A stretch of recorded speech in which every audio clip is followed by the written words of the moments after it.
from grade 11. Today we are going to discuss about the regenerative braking.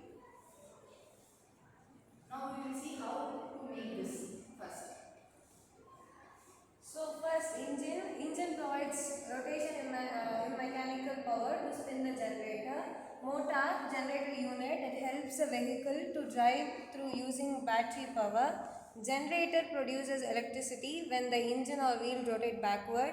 Battery to store the generated energy. ECU, it is the main part which manages the whole system. It only decides when to use the engine power, use motor assist, enable charge or discharge the battery, and at last inverter, it controls the current flow between battery and motor generator, which changes AC into DC.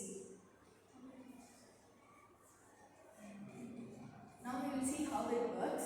When you press the accelerator, electric current flows from the battery to motor, which spins the wheels. When you press the brake or the car, when you press the brake, the car slows down. The force acts backward, where the wheels spin the motor in reverse direction.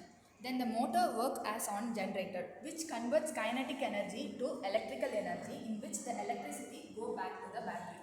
So the model we have made is, this is the mechanism, and here this is the model we have made. So like this.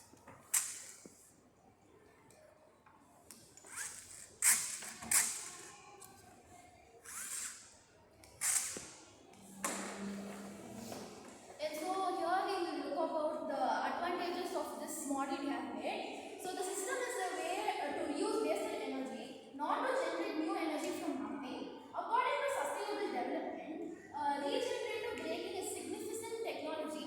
The system recycles kinetic energy which would normally be wasted as heat during brakes. So to retain those energy, we have made this useful product. One more.